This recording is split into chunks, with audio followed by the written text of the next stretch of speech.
오늘 성경 말씀은 요한복음 11장 25절부터 27절의 말씀입니다. 봉독하겠습니다. 예수께서 이르시되 나는 부활이요 생명이니 나를 믿는 자는 죽어도 살겠고 무릇 살아서 나를 믿는 자는 영원히 죽지 아니하리니 이것을 내가 믿느냐? 이르되 주여 그러하외다. 주는 그리스도시요 세상에 오시는 하나님의 아들이신 줄 내가 믿나이다. 아멘.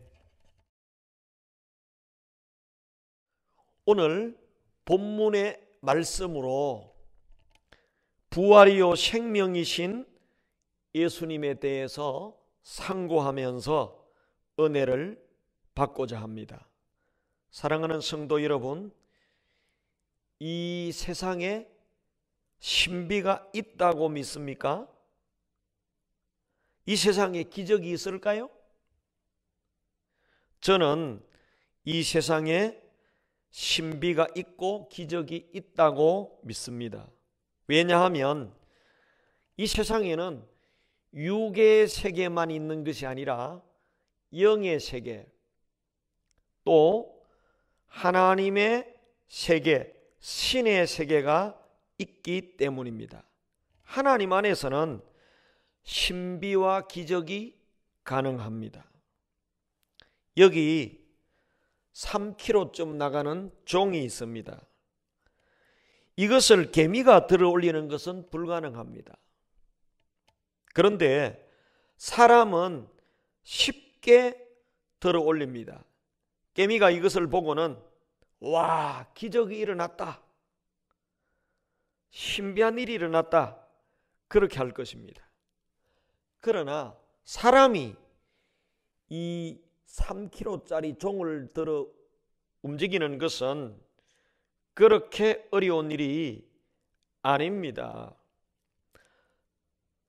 개미와 사람 사이에 엄청난 능력의 차이가 있습니다. 그래서 개미가 볼 때는 사람이 하는 모든 일은 다 기적이다, 신비다, 그렇게 느껴질 수가 있습니다.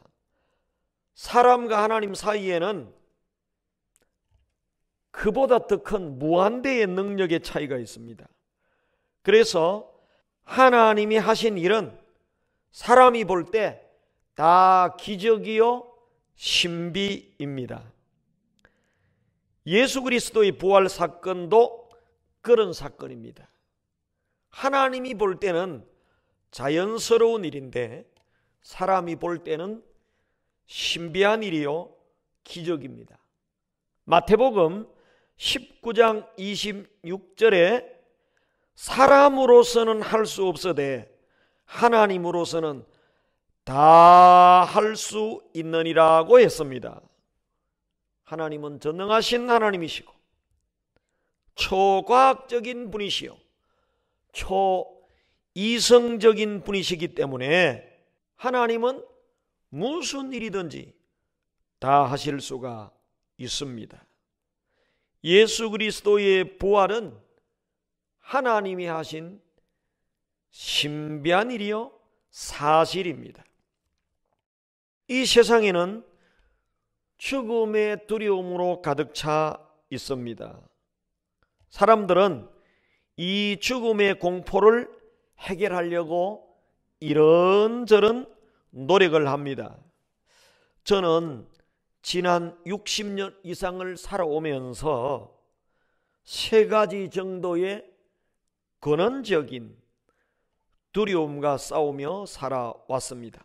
지금은 이 문제를 다 해결받고 사역을 하고 있습니다.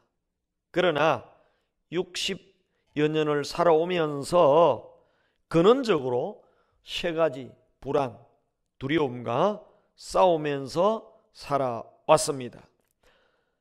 첫째, 제가 느꼈던 두려움은 죄로 인한 두려움이었습니다. 저의 삶에는 항상 죄책감이 누르고 있었습니다. 특별히 청소년기와 청년기에 더 심각한 죄책감이 있었습니다. 어려서부터 교회에서 말씀을 배우고 자라다 보니까 죄책감이 더 심했습니다. 고등학교 때 가장 심한 죄책감과 갈등을 느꼈습니다. 두 번째, 죽음에 대한 두려움이 있었습니다. 초등학교 때 고모님이 돌아가셨는데 땅 속에 하관하는 것을 보고 죽음에 대한 두려움이 시작이 되었습니다. 중학교 1학년 때 친구의 죽음에도 큰 충격을 받았습니다. 어려도 죽는구나 하는 사실에 큰 충격을 받았습니다. 대학생 때 우리나라 대통령이 저격을 당해서 죽는 사건이 있었는데 권력자도 죽는구나 하는 것을 깨달았습니다. 29살로 한국전력에 다니던 친구가 심장마비로 밤에 자다가 죽는 것을 보고 청년도 죽을 수 있구나 하는 사실에 큰 충격을 받았습니다. 그리고 누님의 죽음, 아버지의 죽음, 동생의 죽음을 겪으면서 내 가까이 있는 가족도 죽는구나 하는 사실에 참으로 인생 무상을 느꼈습니다. 그동안 저는 목사로서 수많은 죽음을 보고 장례식도 집례했습니다. 도대체 죽음은 왜 오고 또 죽으면 어떻게 되는가 깊은 생각을 하게 되었습니다. 저는 죽음에 대한 두려움을 가지고 수십 년 살아왔습니다. 세 번째 불안과 두려움은 내세에 대한 불안이었습니다. 죽음 후에 어떻게 될까? 이 문제에 대해서 불안과 두려움이 있었습니다. 사람이 죽으면 어떻게 될까? 고민이 많았습니다. 헬라 사상은 사람이 죽으면 끝이다, 그런 사상을 말하고 있습니다. 또 어떤 사람은 죽은 후에 자기 업보에 따라서 곤충이나 동물, 사람이 된다는 윤회 사상을 이야기합니다. 이런 것이 내세에 대한 참된 해답이 아니라고 저는 느꼈습니다. 솔직히 저는 지금껏 살아오면서 죄책감, 죽음에 대한 두려움, 내세에 대한 불안을 느낀 적이 너무나도 많았습니다. 사람들은 이 문제에 대한 해결책을 찾아서 몸부림치고 있습니다. 저도 이런 문제들과 싸우면서 해결하려고 몸부림치며 살아왔습니다. 사람들은 이런 죄의 문제, 죽음의 문제, 내세의 문제를 어떻게 해결하려고 합니까? 첫째는 착하게 살면 이 문제가 해결될 것이라고 생각하는 사람들이 있습니다. 선을 행하고 구제하고 섬기고 행동을 조심하고 그렇게 착하게 살면 이 문제에서 해방받을 것이라고 생각합니다. 저도 그렇게 노력했습니다. 고등학교 때는 죄를 하나도 안 지으려고 몸부림치다가 노이로제 전 단계까지 들어간 적도 있었습니다. 선행과 착하게 사는 것으로는 이런 문제들을 해결할 수 없음을 깨달았습니다. 또 어떤 사람들은 종교 생활을 열심히 하면 해결받을 것이라고 생각합니다. 저도 교회 생활, 종교 생활을 열심히 했습니다. 예배 참석을 열심히 하고 새벽 기도도 하고 성경도 열심히 읽고 종교 생활을 열심히 했지만 이 문제를 해결받지 못했습니다. 종교의 창시자들인 석가나 공자나 마호멧도 그 종교를 가지고 이런 문제를 해결하지 못했습니다. 죽음의 문제 하나도 해결하지 못했습니다. 석가는 80세에 죽었고 공자는 73세에 죽었으며 마호멧은 63세에 죽고 말았습니다. 그들은 자기의 죽음의 문제 하나도 해결하지 못했던 것입니다. 종교 생활도 죄의 문제, 죽음의 문제, 내세의 문제를 해결할 수가 없다는 사실을 저는 깊이 깨달았습니다. 또 어떤 사람들은 돈 많이 벌고 성공하고 공부 많이 하고 출세하면 이 문제를 해결할 수 있다고 생각합니다.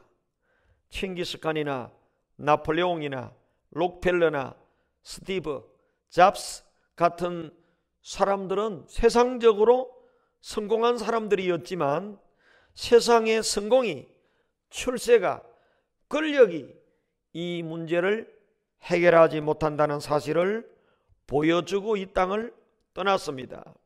또 어떤 사람은 잊어버리고 무시하면 된다고 생각합니다. 그래서 쾌락에 빠지고 재미에 빠지고 즐기기도 합니다. 그러나 그런다고 해서 죄책감, 죽음, 내세의 문제를 해결할 수가 없습니다. 저도 일반 사람들과 같이 죄의 문제와 죽음의 문제, 내세의 문제를 해결하려고 열심히 노력해 왔습니다. 그러다가 결국 이 문제들을 해결받고 지금은 목회 사역을 하고 있습니다. 저는 이 죄의 문제, 죽음의 문제, 그리고 내세의 문제로 오랫동안 고민해 왔는데 이 문제들을 처음에는 교회 생활을 열심히 함으로 해결하는 길을 찾으려고 했습니다. 이 30년 동안 교회 생활을 열심히 했지만 이 문제들을 해결할 수가 없었습니다. 종교 생활로, 종교로는 이런 문제들을 해결할 수 없음을 깊이 깨달았습니다. 그래서 제가 다음 단계로 성경 말씀으로 좀 더 깊이 들어가 보기로 했습니다. 성경을 더 많이 읽고 깊이 공부할수록 나에게 더 많은 죄가 드러났고 더 많은 양심의 가책을 느끼게 되었습니다. 말씀 속에 해답이 있을 것 같으면서도 좀처럼 해결책을 찾지 못했습니다. 많은 성경 지식이, 신학 지식이 우리를 인생의 근본 문제에서 해결하는 것이 아님을 깨달았습니다. 그러다가 성경에서 예수님을 인격적으로 만나게 되었습니다. 예수님을 만나서 이 죄의 문제, 죽음의 문제, 내세의 문제를 완전하게 해결받았습니다. 예수님은 전능하신 하나님이시라는 사실을 깨닫게 되었습니다. 하나님이신 예수님이 우리 대신 이 땅에 오셔서 죽어 주셨습니다. 예수님이 바로 이 죄 문제를 해결해 주셨던 것입니다. 예수님께서 나의 죄와 우리의 죄 문제 해결하기 위해서 이 땅에 오셔서 십자가에 죽어 주셨습니다. 예수님은 십자가에 죽으시면서 내가 목마르다고 하셨습니다. 목마르다는 것은 지옥의 고통을 말합니다. 예수님이 우리의 죄값으로 지옥의 고통을 당하신 것입니다. 일사부재리의 원칙이 있습니다. 한 번 값을 지불하면 두 번 값을 지불할 필요가 없다는 것입니다.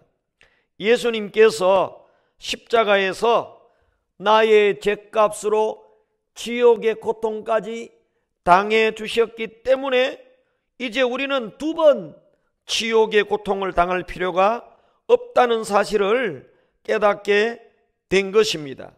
예수님께서 나의 모든 죄 문제를 해결하셨음을 깨닫고 저는 이제 죄에서 자유를 얻게 되었습니다.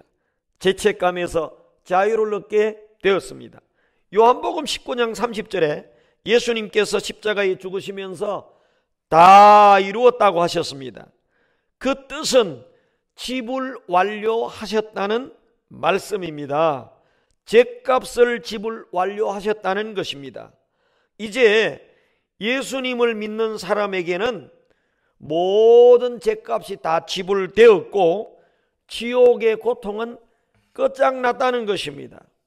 이 사실을 깨닫고 믿음으로 나의 죄 문제, 지옥의 문제를 해결받을 수 있었습니다.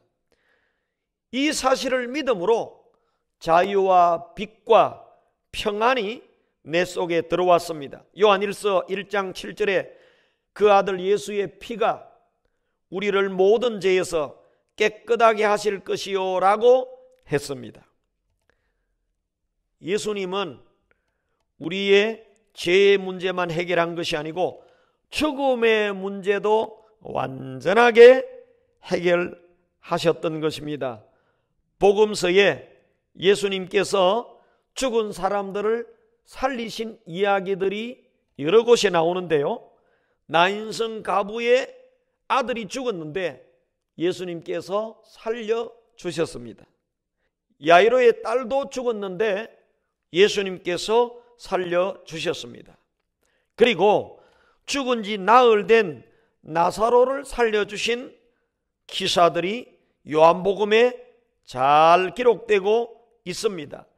예수님은 우리의 죽음의 문제를 해결할 수 있는 분이심을 보여주셨던 것입니다. 더 나아가서 예수님 자신은 십자가에 죽은 지 3일 만에 부활하심으로 부활의 첫 열매가 되셨습니다.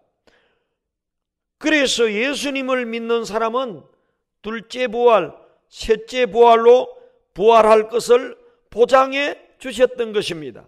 오늘 성경 본문 요한복음 11장 25절로 26절에 나는 부활이요 생명이니 나를 믿는 자는 죽어도 살겠고 무릇 살아서 나를 믿는 자는 영원히 죽지 아니하리라고 했습니다. 예수님은 죽음의 문제를 완전히 해결해 주셨습니다. 예수님은 부활로서 죽음의 문제를 완전히 해결해 주셨습니다. 부활을 믿으면 죽음의 두려움에서 완전히 자유를 얻게 되는 것입니다.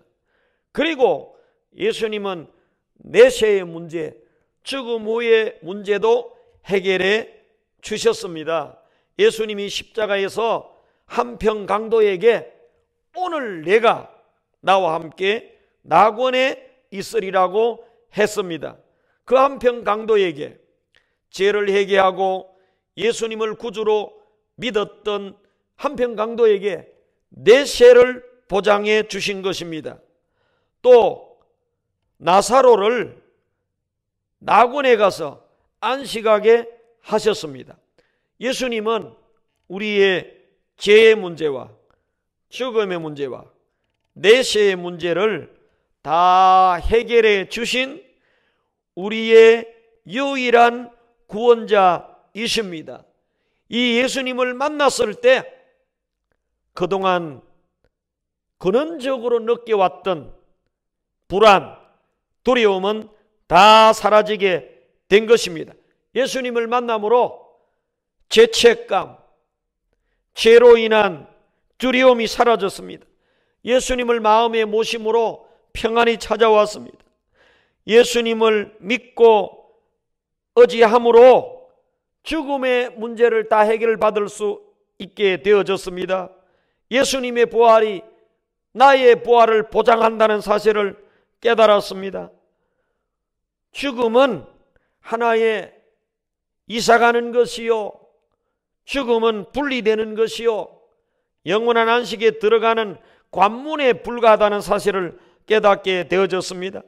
예수님의 부활을 믿음으로 나의 죽음의 문제, 인생의 죽음의 문제를 완벽하게 해결할 수 있음을 깨닫게 된 것입니다. 그리고 예수님을 믿음으로 말미암아 죽음 이후의 문제, 내세의 문제도 완전하게 해결해 주셨던 것입니다. 한평 강도를 향하여 오늘 내가 나와 함께 낙원에 있으리라고 하셨는데, 예수를 믿는 우리들에게 이 세상을 떠나고 나면 우리를 위하여 낙원, 천국이 예비되어 있음을 약속하고 계시는 것입니다.